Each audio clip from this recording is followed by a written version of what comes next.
I've been asked to come and share my story, but that's not why I'm here. They wanted me to do that, but I'm not going to do that. I'm going to do it a little bit, but if you leave here tonight and you've just heard a good story and it's a bit interesting, then we've all wasted our time. Because what I really want to do is give you practical tools and advice and wisdom that I've learned along my journey that you can now implement in the rest of your life. So that you can live a happy, positive, inspiring, powerful, deep, meaningful, sweet, beautiful, amazing life. So that's what we're going to do. And we did it tonight so that you can take this into the new year. So really, if you're the same person next year on this day as you are this year, that's a tragedy. You've got to be consciously growing, trying to work on yourself. Someone came to me the other day, and he'd been in his job for 40 years, and he said, my job is very, very stressful. So I said, hey, was it always stressful? And he said, yeah, from the beginning my job was very stressful. So I said, so after 2 years of your job being stressful, why didn't you start reading books about how to deal with stress? Or why didn't you start going to a seminar, dealing with stress seminar? Or why didn't you try and change your job? If you've got an issue, if you've got some way you need to grow and do something in your life, you've got to be doing it consciously. So really that's what I'm here for. How long have I got? I've got like 5 hours to just give over some ideas for you, but then you need to implement them in your life for them to mean anything. So, where do you think I'm from? Britain. Good. England. Most people say I'm from South Africa. Both my parents are South African and my wife is South African. But I was born in London, and that's it really. Thanks for having me. So I was born in London. I went to Manchester University. Has anyone been to England? It's horrible, no? You like it? It's horrible. I went to Manchester University and I studied philosophy, which really was a bit of a waste of time. There's not so much you can do with it. You can be a philosopher. And I played lots of sport. I was a dance music DJ for a while, and I did the things, not so healthy things that come along with that lifestyle, if you know what I mean. And I started looking around me and asking people, how are you? Simple question, how are you? And most of the time, when I asked people, how are you? Their answer was, not bad, or I'm getting by, or I can't complain. And for me, I just thought this is a tragedy. I don't want to be living a life where I'm just getting by and I can't complain. And then all the statistics, you got 57% divorce rate. The worst health problem after heart disease is depression. Like 75% of people don't enjoy their jobs. So I just thought to myself, I don't want to get into this lifestyle. There's got to be something different. And my grandfather, he died when he was 100 years old. And he was an amazing, amazing man. And he was mentally all there until the very end. He was mentally there, but he was in a wheelchair for about 7 years. And when he was about 98, he said to me, you don't want to live an I should have life. So I said, what do you mean? And he said, I'm sitting in my wheelchair, I'm 98 years old, and I'm just thinking to myself, I really should have told my wife more often how much I love her. Or I really should have been to the gym more often so that I wouldn't be in a wheelchair now, maybe. Or I should have traveled more. I should have asked what life is really all about. Am I living the purpose of life? So he said to me, I'm just sitting here, I don't have much to do during the day, thinking I really should have. Like all these regrets in my life. And he looked at me and he said, at your age, you can make sure you live a life that when you get to my age, you're really proud of. You're going to live a life where you feel that you've done, you're like, instead of I should have, you're like, thank God I did this, thank God I did. In fact, everyone, I want you to think of one thing that you should do more of or should do less of. I should go to the gym more. I should tell my parents more often how much I appreciate them. I should drink less coffee. I should spend less time on Facebook. Just one thing you should do more or should do less of. And then really, if you haven't changed that within like 3 months, you've got to start asking yourself, why not? What is the reason? Does anyone want to share something? Maybe I should stop traveling so much. Okay. You live in Israel? No, I'm just here. Okay, awesome. So stop traveling. You're here now. You don't need to travel anymore. So you make Aliyah. Yeah, Mazel Tov. Wow. That's excellent. I agree. I still have responsibilities. Of course. Maybe I should pay more attention. Okay, great. So everyone, we've all got things that we should do more, should do less of. So just make sure you are doing more or less of them. That's the first thing. So anyway, So after university, I decided that I wanted to go and find out what life is really about. Because it didn't seem to me that life is possibly about getting a job that I don't really like, and getting married and maybe divorced and not being so happy, and spending my money on a holiday 2 weeks a year. I thought I've got to find out, and I watched lots of martial arts films. Have you seen Karate Kid? The original.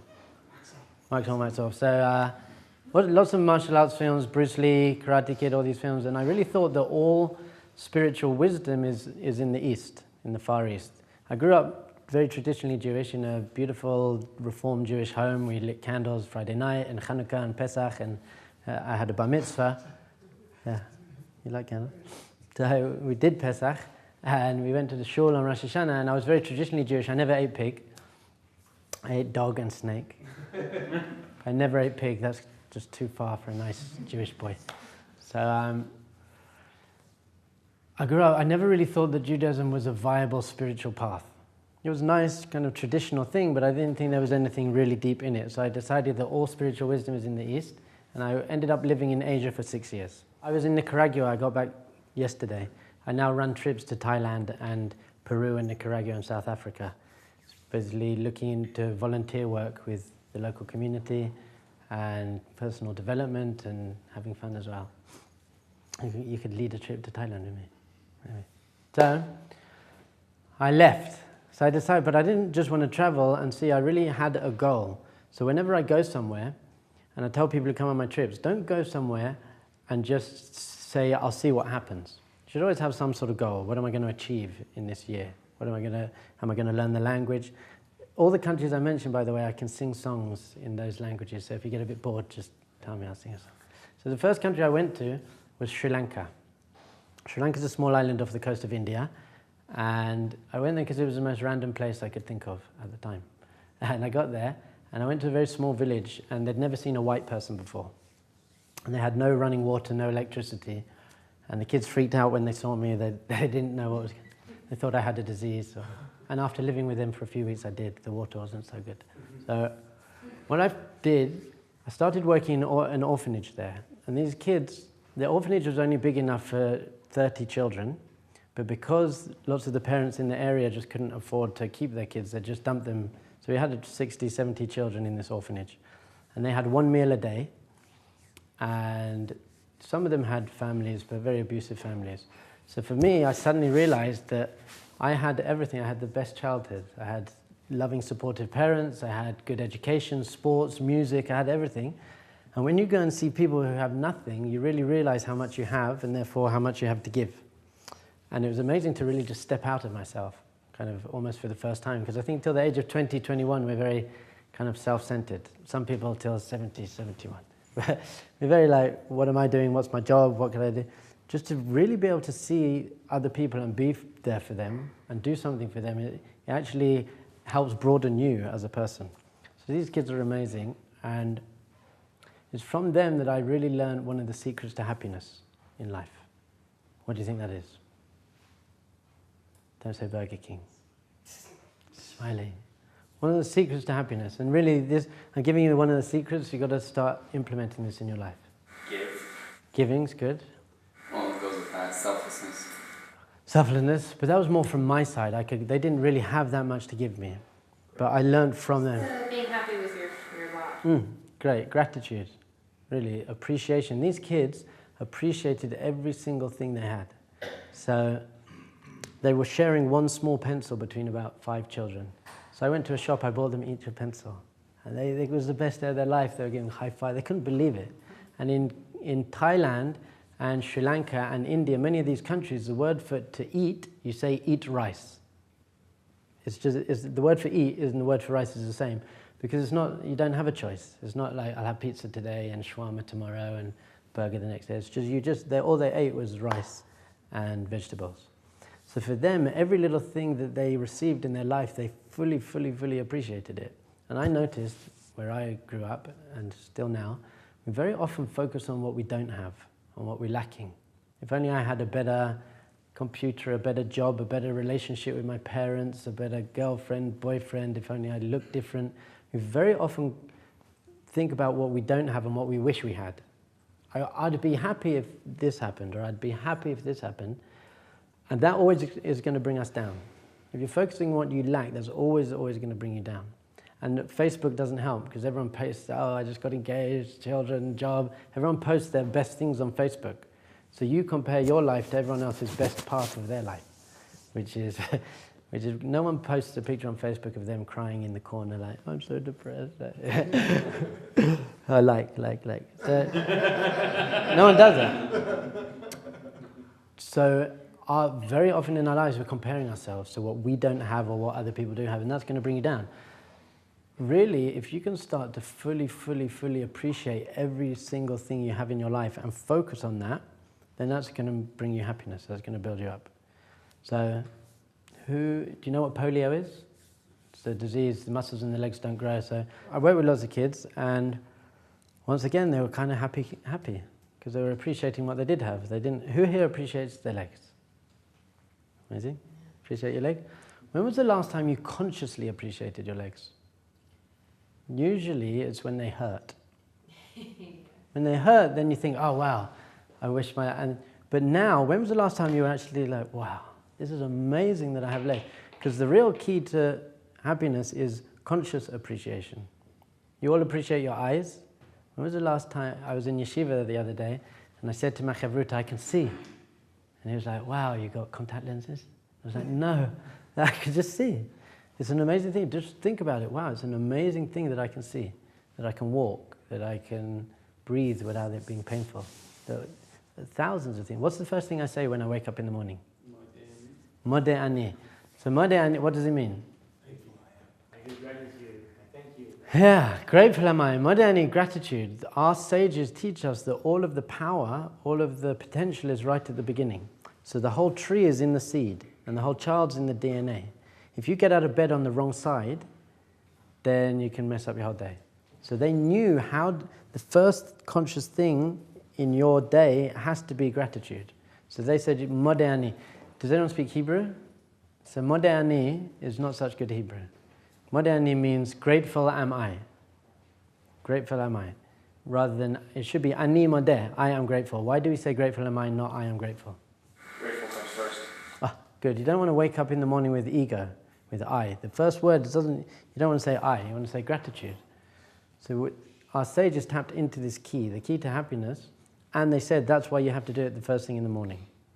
So what I do, and I really suggest you all do, is start writing a list.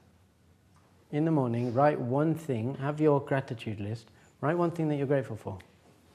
And then after four weeks, you'll have 28 things. You have 24. yeah. Don't write it for that. No. So some days you do double for So I'm not a mathematician. So if after you'll have 28, no? 4 times 7 is 28. Right? Saturday night. Saturday night. Anyway, so make a list.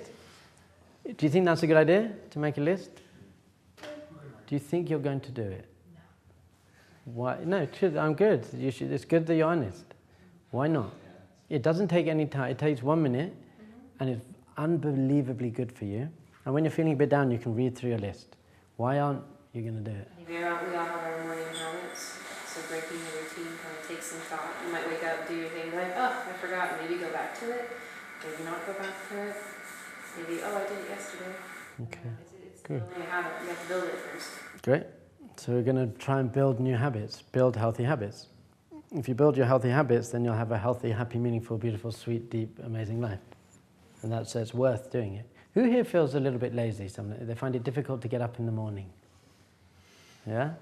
So what if I offered you $20,000 to meet me tomorrow morning at 4 a.m. and do 5 push-ups? Would you be there? If it was Damascus, I'd say. Here, in Gansaka. $20,000, $30,000, $40,000, $50,000. Pardon? It can be a little private place if you want to. Okay, but you'd all be there, wouldn't you? Which proves that really none of you are lazy. Can I stay up for one later? Yeah, that would even be better. That would be better. It proves that none of you are lazy. You just said you're lazy and you find it difficult to get up, but you don't. if you value what you're waking up for, you wake up. On your wedding day, you're not going to find it difficult to get up. If you're going to pick up someone up from the airport who you haven't seen for a long time and you love them, you're not going to find it difficult to get up. So if you're really valuing your life, then it's not difficult to get up. You're not lazy. So actually the first law in the book of Jewish laws, the Shulchan Aruch, is you have to get up like a lion in the morning. I don't know if you've ever seen lions waking up, it's not great. But what it means, you have to be strong like a lion to wake up in the morning. And one of the Rebbes, the Kotzker Rebbe, he said that you can't wake up like a lion if you go to sleep like a donkey. So if you go to sleep thinking there's no way I'm going to be able to wake up, I don't, then you're not going to wake up strong. You've got to be strong and go to bed thinking, I can't wait to wake up. I've got this to wake up for. These things. And then you wake up thinking what you went to sleep thinking. Just to throw a note on there, like there are times when I forget to set my alarm for my job, but I'll always tell myself I gotta wake up at this time before I go to sleep and react to it. Like, if I forgot to set my alarm, I do wake up at that time. It's kind of interesting. Good, because you wake up thinking what you went to sleep thinking. So if you're thinking I can't get up, then you can't get up. If you're thinking I cannot wait to get up, this also means you have to be living a life that you value as well, which not that many people are so much. But you have to. Anyway, so these kids valued and appreciated everything they had in their lives, and I had so much more than them, and I didn't appreciate it as much. For the 6 years I was traveling, I actually only had 9 kilograms in my bag. A couple of t-shirts, a book that once I'd read it, I'd swap it, had a 10-meter piece of string, which could fix my bag, hang up my laundry, hang up my mosquito net. So I really appreciated all these little things. Now, since I got married, my house is full of stuff, full of love and joy. So anyway, so Sri Lanka 4 months. And then I went to Thailand, to a very small, once again, a small village. There were no people, no English speakers there. And I lived there for 1.5 years. And in Sri Lanka and Thailand, I was very interested in Buddhism, because in university, actually in the 3rd year of university, I started really concentrating and going to all my classes and learning to meditate, and I stopped smoking, and suddenly I realized this can't be what life's about. So I stopped everything. So I'd already learned a lot of Eastern religions, and I got to Sri Lanka, which is a Buddhist country, and I spent lots of times in temples there and being with the monks. I know all the prayer services in Buddhist still, and they're quite good. Do you want me to do it? No. Okay. So when I got to Thailand, for the first 10 days of almost every month I was there, I went to a 10-day silent meditation retreat. Has anyone been silent for 10 days before? No? 10 minutes? So it was a very, very powerful retreat. When I arrived at the retreat, they showed me a room, and it was basically like a prison cell with a wooden bed in it. Very small. It just had room for a bed and less than another bed space next to it. So I could do push-ups there. And it was a wooden bed. I arrived in the temple, and the monk gave me a block of wood. And he said, "This is your wooden pillow." And I said, "No, that's a block of wood." They were like, "Wooden pillow, block of wood." So I went there. It was 1 meal a day. 11 o'clock in the morning we ate, and at 6 o'clock in the evening we had warm soya milk. This is great. And it was not only 10 days of silence, there was also no reading, no writing, no listening to music, nothing. It's just you and your mind. And people say, "Wow, don't you go crazy?" And I said, "Well, yeah, look at me."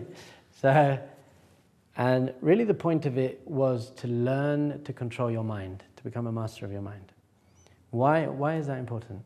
Your whole perception of your life, your whole experience of reality comes through your mind. So, let's say you have an argument with your boss, and you're screaming and shouting, and you storm out, and you're driving home, and someone cuts in front of you in a car. What are you going to do? Probably shout at them. Now let's say another day you have the best date of your life, sunny, ice cream, nice, and you won the lottery, and you're driving home, someone cuts in front of you in the car. What are you going to do? You don't care. So it proves that the external world isn't creating your experience of life, of existence. Some days you can wake up and nothing bothers you. Sometimes you can wake up and everything bothers you, the same things. So really, if you're on a conscious level, the external world should never make you feel a certain way. Your experience of life is not based on that. It's based on how you feel, how you're thinking. So if you can't control your mind, then you're not going to be in control of your life. So let's think of one example here. What's the difference between pain and suffering? Oh, it's got deep already. You came in, I got deep. What's the difference between pain and suffering? Like suffering is long term, or pain it can be short term. Suffering usually sounds like it feels like it's something stretched out. Okay. Suffers deep. Deeper. Yeah.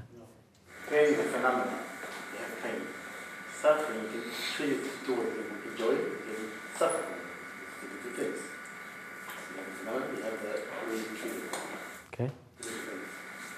Pain is a sensation, and suffering is letting yourself be negatively affected by pain. Oh, nice. Moral focus. Yeah, very similar. Yeah, very similar. Better, did he say it better? Say pain is a means to an end, or suffering is meaningless. It's meaningless. Okay, basically, pain is a feeling. So you can have a physical pain, you smash your knee, or you can have emotional pain. Someone dies, you split up with your girlfriend, something bad happens. So pain is a feeling. Suffering is your mind not dealing with the feeling in a positive way. It's, why have I got this? I wish I didn't have this. Other people don't have this. How can I stop having it? It's your mind thinking around the feeling, and what that's actually doing is building the feeling. So suffering is your mind's reaction to the pain, but in a negative way. So we're all going to have pain in our life. We're going to have trials, tribulations, challenges. For the rest of your life, there's going to be painful things that happen to you. However, none of it needs to be suffering if you have the right mindset, if you relate to it in the right way. The other day, my daughter, she just turned 4. She's amazing, my daughter. So it was Shabbat, and she asked for some ice cream, and I didn't have any ice cream. So I said to her, I don't have ice cream, and she said, and she started whining a little bit and crying. And I said to her, I understand that you're sad that we don't have ice cream. Do you think that whining is going to make more ice cream? And she's like, what? And I said, come on, let's try it together. I'm going to hold out my hands and let's whine together, and maybe we'll make more ice cream. Come. She already was smiling. So I said, come on. So she laughed at that point. So then I said to her, listen, we don't have ice cream, but now you have a choice. You got the rest of Shabbat, now you've got a choice. You can choose to focus on the fact that you don't have ice cream and be sad and cry and whine. You can do that, just do it in your room, away from me. Or you can choose to be happy, and you can play with your brother, and you can eat other food, and you can play with your toys. So she said to me, Abba, I'm going to choose to be happy. It's amazing, a very powerful thing. At 4 years, she was 3 at the time. She realized that you can't choose your situations very often in your life, but you can definitely choose how you're going to relate to it. Are you going to be a victim? Or are you going to say, no, I'm going to take this and do something with it? A couple of weeks later, I was waiting for the lift, the elevator, and I was getting a bit impatient. So my daughter said to me, Abba, you need to choose to be happy. I was like, shut up. Tell me to be happy. So that's the key thing. You're going to have pain, challenges, struggles. And by the way, all of your growth in life comes through challenges. That is where growth comes from. If you go to the gym and you pick up a pencil and you go like this, it feels nice, you're not growing. So growth comes through the challenge, the pain. It's only really an achievement if you put the effort in and you overcame something. You can only look back on your life and say, I achieved something if something was difficult and you overcame it. And that's how you grew. If there was no effort, pain, struggle, then you didn't grow in any way. So this is really why we have to start taking responsibility for how we feel. You've got to start taking responsibility. If you ever say to yourself, I would be happy if my boss didn't, or I would be happier, then you're giving away your power of being happy to someone else. You have to take responsibility and say, okay, I have a difficult situation, but I'm totally in control. If you're conscious enough, I'm totally in control of how I'm going to relate to this. So here's one key to stop your pain becoming suffering. My wife gave birth 2 years ago. Exactly 2 years ago. It's my son's birthday on Thursday. So my wife gave birth to my son in our bedroom, by the way. Pool of warm water, it was very cool. Incense, candles, music, it's very good. That's the best. Home birth's the best. I've got a whole different story about that. I've got so many stories. I've only got like 4.5 hours left to tell you everything I want to tell you. So she gave birth, and she said that it was very, very painful. And I believe her, she was screaming a lot. But she didn't say it was suffering. Why not? What stopped that painful experience becomes suffering. I don't know. Yeah.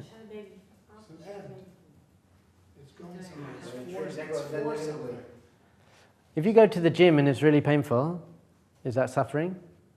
No. Why? I'm looking for one key word. Meaning. If you can find meaning in your pain, this pain is meaningful. I know why I'm going through this pain, then it's not suffering. So the key in your life is always look back or in the moment and say, what's the meaning? How can I grow from this, basically? So once you find the meaning behind all your pain, then that's gonna make you not suffer, and that's gonna make you grow. And in Judaism, there's an extra level, which is sometimes you can't find the meaning.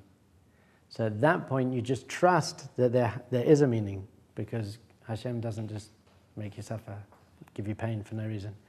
But that's a whole different class. That's the Emunah class. Fine, should I sing a song in Thai? Yes. Sit up straight. Chang chang chang chang chang น้องเคยเห็นฉันหรือเปล่าช่างมันโทโทไม่เบาจมูกยาวๆเรียกว่าหันวังมีแก้วไทยนวงเรียกว่าหันยามีหูมีตาหางยาว It's good acoustics in here. That means chang chang chang chang chang elephant elephant elephant elephant elephant. No. What? You wanted it? Horrible song. Why? The meaning means elephant, elephant, elephant. Well, the first line. There's more. The first line. Elephant, elephant, elephant. Kids, have you ever seen an elephant? Elephants are big, not small. They've got a long nose called a trunk. Underneath the trunk, they have tusks with eyes and ears and a long tail. It's a very deep and meaningful song. No, not at all. It's very undeep. It's not deep or meaningful at all.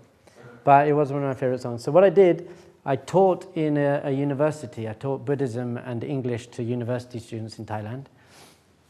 They didn't know, it was kind of secular Buddhist students. I was showing them the beauty of Buddhism. You can see a pattern developing in my life. So it was over 1.5 years. It was an amazing experience. So I lived in a small village, so no one spoke English, so I had to learn Thai very quickly. And that's where I ate the snake. We had Burmese python. Have you ever seen a Burmese python? They're huge. So I could feed everyone in this room with one Burmese python. Very tasty. And we had to eat them a lot because in the village we didn't... Sorry? Or the reverse. Pardon? Yeah. Actually, they're easy to catch. If you get a bag on its head, because it can't see or taste, it doesn't move. So then you can just pick it up. The trick is getting the bag on its head. Once you've got the bag on the head, it's very easy to catch. Is it tasty? Yeah, very. We used to boil it up with onion and lemon. Sheep? Uh, Or like cows? Or like chicken? Or like eggs? Just like snake. Yeah, a little bit like monkey. You try it? Yeah. Anyway, that was Thailand. So, Thailand. Then I went to a very small island off the coast of Korea. Jeju-do. Do you know it?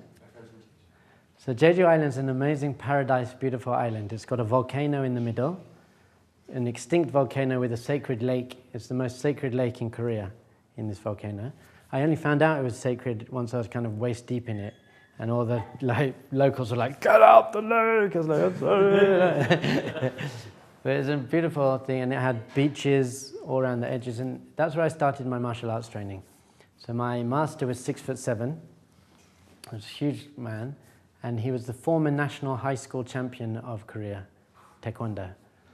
And he just had huge legs, like came up to here, and he was the biggest alcoholic I've ever met, which is a terrible combination when you're the white guy again. So have you ever seen films where they kick someone and they go flying across the room, and you think good special effects? Might not be. Might be my master. Like, bam. So we had to hold the pads and kick us, and we'd literally fly across the room.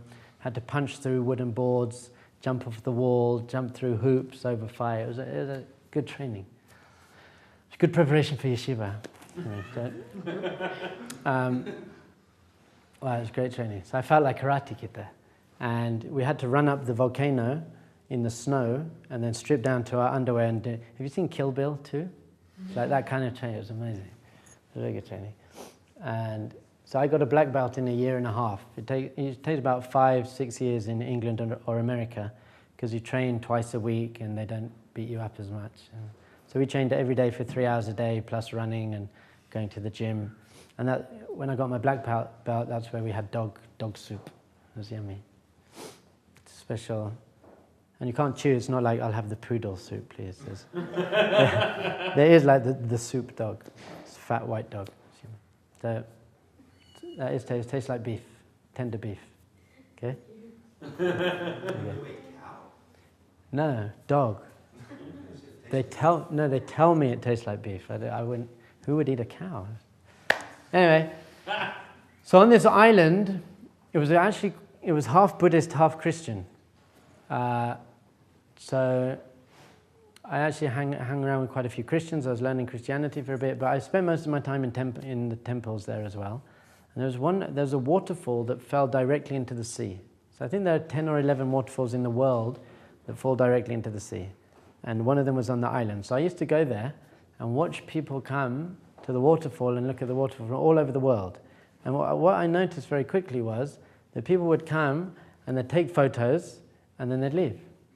And no one was really present. Have you been to the Kotel? There's a famous wall over there. So I go there quite often and I watch people and I see lots of people do this. They come to the Kotel and they're like, okay, take a picture of me praying. And then they walk away. And I'm like, wow, you just wasted your life.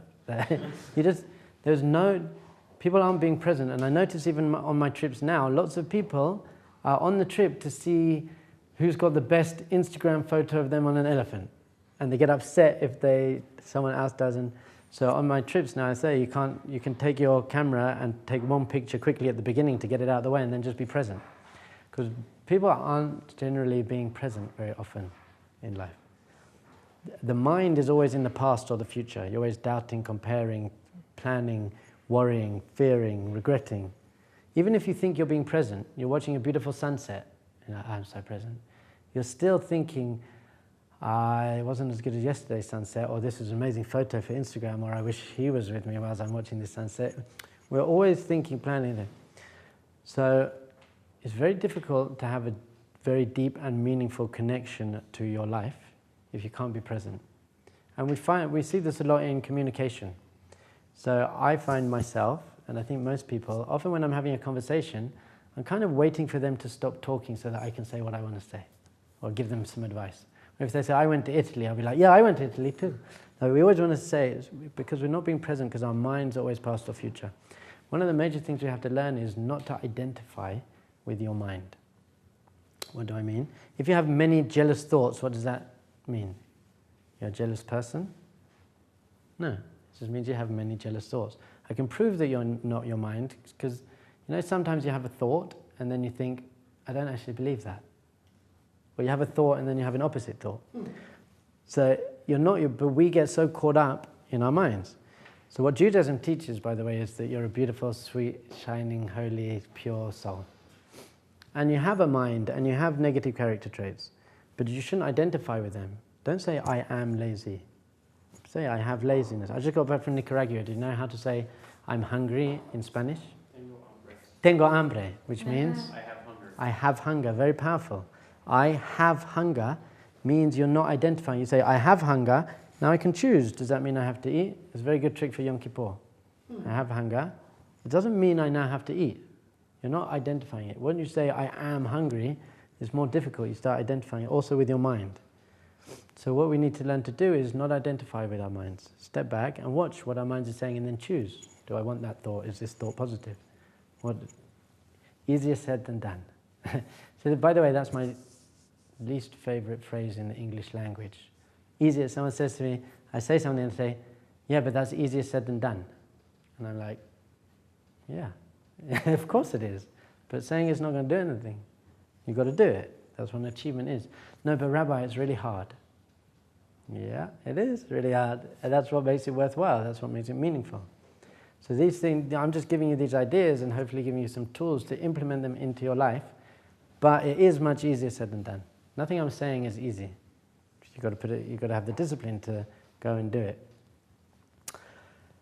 So, are there any questions? I could just keep talking. You want to breathe? Yeah. You were mentioning like in a conversation, like you were saying, to Italy, and someone was like, yeah, me too. What were you trying to get on that specific part? It means that you're not being present with the other person. Think less, I think in the past or the future. Yeah. Want to go to Italy, or yes, I wasn't. You're still thinking about yourself. You're not listening. You're not hearing what they're saying. You're not taking it in because you've got your own commentary and what I think and what I want. So to be very present with sights, sounds, and just be there, it means you then have real connection with that person. So my wife and I haven't argued. We've been married for 6 years. We've never had one argument. The trick is we just never speak to each other. And that's it. So the trick is we play a game called clearing, and it's where we just sit there and we let the other person share what's not working in the relationship, how you upset them, what is working in the relationship, but without interrupting, without saying, yeah, but you did that, or no, but my. So just once you give someone the space just to share and be there, then it never leads to an argument because they've had their space and they feel that they've been listened to. If my wife said something to me and I said, yeah, but you did that to me, it means I didn't even hear her saying that. See? But that applies to everything in your life. When you go to the kotel, if you're just at the kotel but you're thinking, whatever, I got to take a photo, it would look good, then you're not being there. So you're not getting the deepest connection to anything in your life if you've just got the commentary going in your life. Please. So if I love taking lots of pictures, but at the same time I find myself I'm very present most of the time. There are a few people, photographers maybe, who actually get, in some respects, they get more presence from that. No, I'm present, and then by the end, before I go, if I feel like I want to have a memory of that day, a visual memory, then I take a picture. Good, that's good. But I see a nice scenery, I enjoy the scenery, I take it in, I take it, the magic of it, or the way I should have made it, but at the same time I will still appreciate the video. Yeah, 100%. So if you take the picture at the beginning and then are present, or if you're present and then take the picture. But if you're there the whole time, there's a video on YouTube of, I think it was a Jay-Z concert or something. I saw it and everyone was watching the concert through their thing. I was like, what are you doing? Yeah, it's really weird. It's like, why did you pay to do that? I just don't get it. They did some research. They took children to an art gallery, and for the first half they had cameras, and they took the cameras away for the second half. And 2 weeks later, they gave them a test on the art gallery. The first half, they couldn't answer anything. And the second half, because they had to, it wasn't like, oh, the camera will remember it.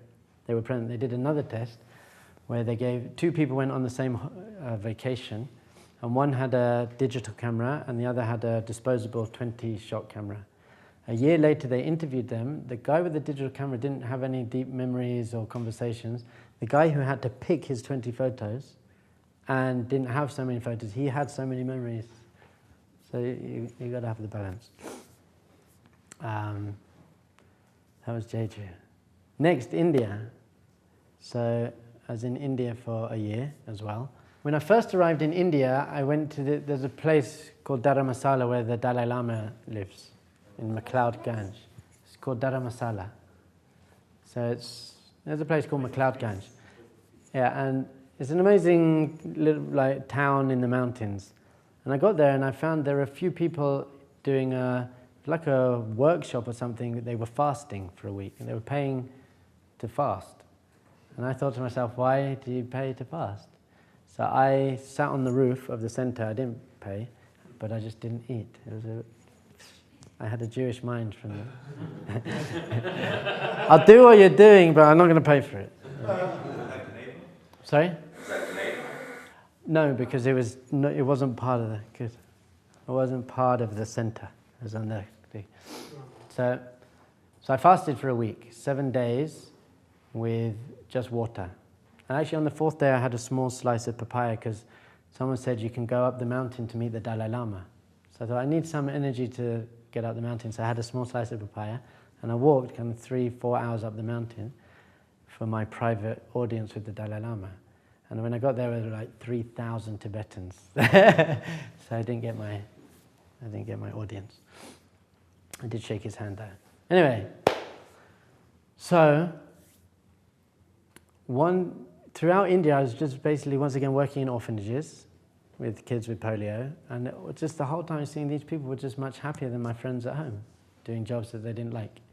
And I was doing yoga retreats, and I know one of the things when I started coming back to Judaism more is that I noticed that it says in the Torah that Abraham sent 6 of his sons to the east with wisdom. So they came to the east, and Rashi said he sent them special spiritual tools. And I know, do you know what the main god in Hinduism is called? Let me guess, Shiva. No. Brahman. Brahman is the main god. And his wife? Saraswati. So there's Abraham and Sarah. This is just one example. There are many, many examples where you see it's very similar. One of the things that I noticed very different is that in the East, to be spiritual, you have to detach from the physical world. So you go and sit in a cave, you go and sit in a temple. So they don't get married. A Buddhist monk doesn't get married, and there's lots of fasting, and just no attachment, because attachment to the physical world is going to cause suffering. It's going to bring you down. And in the West, where I came from, it was eat all you like, smoke what you like, sleep with whoever, do whatever you like. So for me, a very powerful thing about Judaism is that we have the balance. That's why Israel's in the middle of the East and the West. We've got the balance, which is you have to be involved in the physical world, but just on such a conscious level that you're uplifting the physicality to spirituality. I'm actually using physicality to become spiritual. It's a very powerful thing. What's the most spiritual day of the week? Shabbos. Shabbat's the most spiritual day of the week. What do we do on Shabbat? You eat a lot. You eat cholent. Have you ever had cholent? So cholent is actually the most physical food known to mankind. You can only eat it on Shabbat. If you eat it during the week, you could die. It's so physical. And also it's the main time for intimacy between husband and wife, Friday night. Why? Because we say, if you eat, you can eat good food, but just make sure it's kosher. And then before you eat it, say a bracha, and understand what the bracha means. And then only fill your stomach 75%. Don't stuff it. Rambam says that. And Patanjali Yoga Sutra says it as well, by the way. On Shabbat too? Well, Shabbat you've got 275%, so it's 150 really. So, also intimacy with the right person at the right time, with the right thoughts in the right way. And that makes it, according to Kabbalistic writings, intimacy between husband and wife is the highest level of spirituality, if done in the right way. And husband and wife, not man and random woman in bar. So it's that you do the physical world very consciously and spiritually, that it becomes your spirituality. That's why we make Kiddush on wine. Because wine, you can drink it and just get drunk and throw up. Or you can say, no, I'm going to take alcohol, which could be a low thing, and I'm going to use it. And so at the bris and at the wedding, and we always use wine to symbolize this. Yeah, it does. But even more than that, it's not just making your heart happy. It is connecting you to spirituality. That's what it's doing. We're basically saying we are the connection between physical and spiritual. And that's why we start Shabbat with lighting candles. Because candles, fire is basically the most spiritual, physical thing there is. It's physical, you can see it, but you can't grasp it. And it's always going upwards. So that's what we're trying to... But if it doesn't have fuel, if it doesn't have oil or wood, it doesn't exist. So it needs a strong physical base. And only if you have a strong physical base can you shine and go upwards. So that's what we're always trying to do. We're striving upwards, but we've got a strong physical base. Just very quickly, the word for flame is ner, and for wick is patil, and for oil is shemen. And the first 3 letters spell nefesh. Nefesh is the level of your soul that's connecting the physical and the spiritual. So when you're lighting a candle, you're lighting up your nefesh, you're connecting these 2 things, and that's what Shabbat is. It says Shabbat is the point of creation. Tachlit ma'aseh shamayim va'aretz. Why? Because it's the perfect connection of spiritual and physical. I had an amazing story. I've got so many stories. This is an amazing story. I got to Israel, and this guy said to me, I told him I'd been in India, and he said that his brother just went to India, and they'd grown up religious, but his brother was 18 years old, and he started questioning everything, and he said, I'm going to India, I'm going to find a guru. So he went and found a guru who could see auras. So everything has a physical, spiritual life force, an aura. So trees and chairs, less so, but everything has a spiritual life force. So he was walking through a field with his guru, and he picked an apple from a tree, and he ate it. And the guru said to him, what did you just do? And he said, I just ate the apple. And he said, no, before you ate it, you said something. So it was like, well, he was a bit embarrassed. He said, okay, well, I grew up religious, Jewish, and before we eat anything, we say a blessing, a bracha. And the guru said, well, I've never seen anything like this happen before, but when you pick an apple from the tree, it kills the aura, because you cut it off from the source. Whatever you said before you ate it brought the aura back. Basically, you reconnected to its source. He left him the next day, came back to Israel. I was like, okay, we got it. And the guru said, we also say a little thing of thanks before we eat, but it doesn't do that. Right? Whatever you did to it. India. Oh, I went to Nepal. Nepal was amazing. That's a whole different story. Went to Nepal and Laos. I was in Laos, which is next to Thailand, for 2 months. And I went to this little village. And once again, no running water, no electricity. They just had a big brown river. And that's what they went to the toilet in and drank from and cooked from and washed in. That's everything they had. For me to drink the water, I had to filter it a few times through a t-shirt and then boil it and then put iodine in it. And it still wasn't.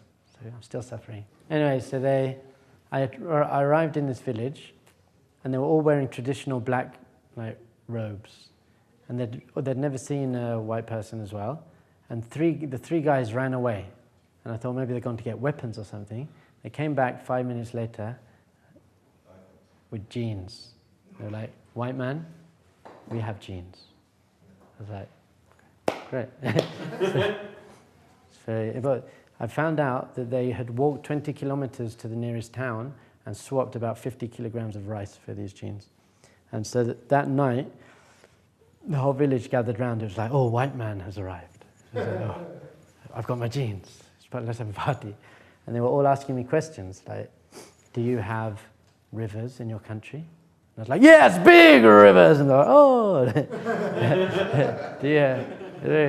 You can imagine what I did. And we were drinking this local rice wine, disgusting, through bamboo straw. It got a bit messy towards the end. And they just kept saying, white man. After a while, I was like, I have a name too. Farang. Because Laos, the language is basically the same as Thai. That's how I could talk to them. I got lots of funny stories about that village. Anyway, so these people never leave their village. And they have no healthcare, no education. They spend 90% of their day just to be able to eat. So that means farming, collecting water, cutting wood to make a fire to cook with. Their whole life is just to be alive. I remember in India once, I watched this old lady, she must be 75 years old, sitting on the side of the road smashing rocks. That's what she did in the heat. It was very hot. And I had this thought process, I was like, why is she doing this? Why is she smashing rocks? And then I thought, well, because she needs money. And what does she need money for? She needs to buy food for herself and her family. Why does she need food? Because she needs to stay alive. And why is she alive? Because she's smashing rocks. I was like, her life is smashing rocks. To make enough money to eat, to smash rocks. And then I thought to myself, I think most of my friends are on a higher quality, but there's not that much difference. They're going to jobs that they don't like, just to make enough money to have the car that they feel they need to have good self-esteem. I just thought it's the same thing. So these guys, that was their whole life, just trying to be alive. So they never really had a chance to think about what's the point of actually being alive. They knew that they had to stay alive, but they didn't know what's the point of being alive. Maybe let's finish on this. What is the point of life? What's the purpose? Let's say you've got 100 years, let's say. So everyone here has got between kind of 80 and 40 years left, let's say. What is the point? What are you doing here? If you don't know the purpose of life, by the way, then like, what are you doing? You're smashing rocks. So this is good.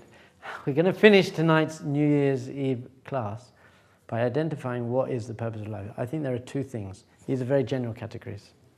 What are the two things that you're doing here? You've got 100 years to get this.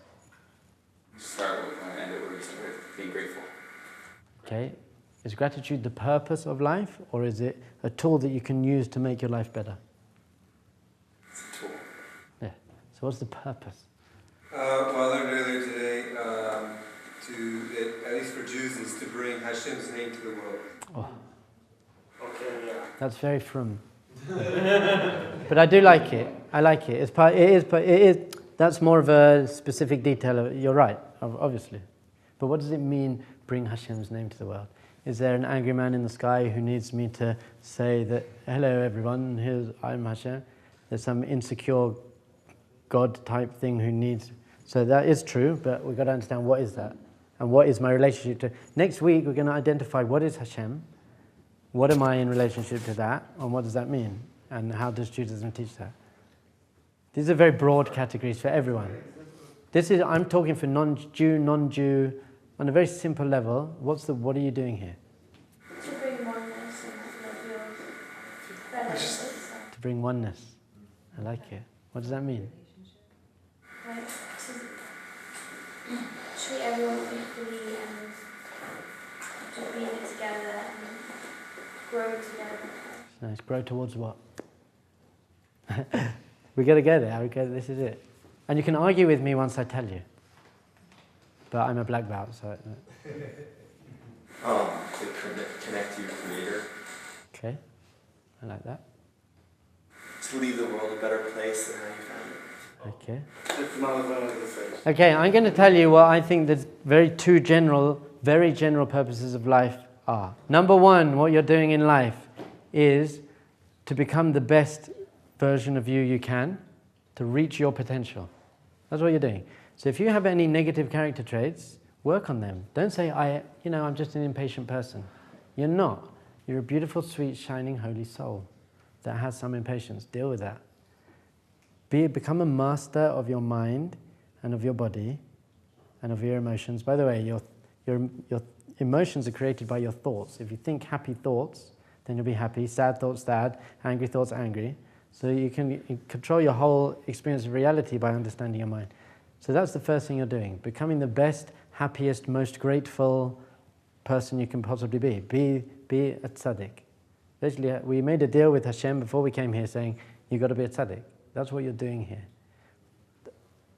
Define what it means to be a tzaddik and be a tzaddik, as tzaddikat. That's what you are doing here. And your job and everything, that's also important, but that's not the purpose. That's not what you're doing. God didn't create you to be the best accountant. He created you to be the accountant with the most integrity, and it's not what you're doing, it's who you're being when you're doing it. That's the first thing. The second thing you're doing here on this planet is positively influencing the world around you. You are becoming the greatest person you can become, and you're helping everyone else have the most opportunity you can. That's all you're doing here. So you've got to spend the next 80, 70, 60, 50, 40, however long you've got, focusing on those two things. That's the purpose. Focus on those two things. And every decision you ever have to make, run it through that. Is this taking me towards becoming a better person? Or is this helping me improve the world? The alarm goes off in the morning, and you want to go for a run. And you think, should I go for a run or should I stay in bed? Ask yourself, well, which one of these two options is going to take me further towards me becoming the greatest person I can become and changing the world?